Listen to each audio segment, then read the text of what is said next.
Mercoledì 28 novembre, Infinite Area di Montebelluna, Treviso.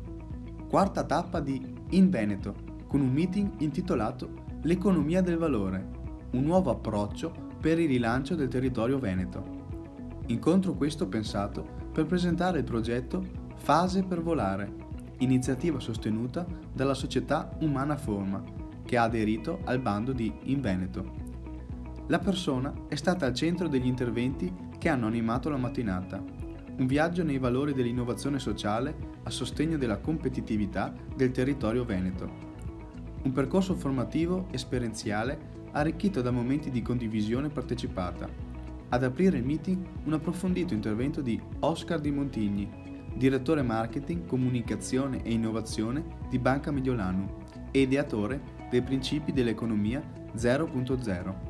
La mia è una provocazione, da uomo di marketing, di comunicazione, ovviamente come ormai tutti ho intercettato questo flusso che ci costringe a cercare di essere tutti 2, 3, 4.0 qualche cosa. Non c'è più un convegno di natura industriale che non parli di industria 4.0, non c'è più un professionista o un'impresa che non si autodefinisca almeno 2.0, no? Che cos'è tutto questo? Io non lo so, mi sembra una cosa diciamo simpatica per non essere scortese, mi sembra una cosa anche di pura tendenza. Certamente è utile per semplificare il concetto di un flusso evolutivo di una cosa. Io però dico, allora bene, stiamo al gioco e allora in questo gioco del punto zero io dico 0.0, che non è assolutamente andare indietro, non è assolutamente rallentare, anzi io non credo all'idea di dover rallentare, perché siamo in un'epoca fantastica dove si possono fare talmente tante cose grazie all'accelerazione che si è innescata, ma perché dovremmo rallentare? Ma perché dovremmo tornare indietro? Indietro a cosa? No? I famosi teorici del si stava meglio quando si stava peggio. Si stava meglio quando si era in relazione ai valori, che non a caso era un'abitudine che faceva parte di un altro tempo. Allora lo 0.0 che cos'è? Una provocazione a mantenere la velocità, ma a focalizzarci sull'orientamento. Secondo me l'orientamento finale che ci deve guidare costantemente è appunto un valore universale. Quindi veloci, profondi, intensi, ma orientati al bene del tutto.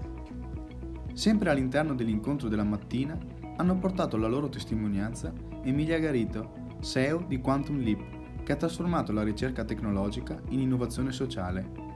Raluca Andrea Artea, un artista che ha ideato Good Feelings, una filosofia che indagando la natura interiore delle persone individua i colori preferiti dei soggetti secondo le emozioni. E Corrado di Taranto, direttore del Bottagigio Sport Center del Chievo Verona, che ha scelto di innovare investendo sulle attività solidali no profit.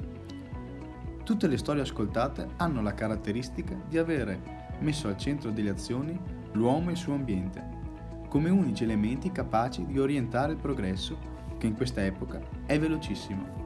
L'unica innovazione possibile quindi è quella sociale. Sul termine sociale infatti si incardina il progetto di Umana Forma. Appuntamento alla prossima tappa di In Veneto.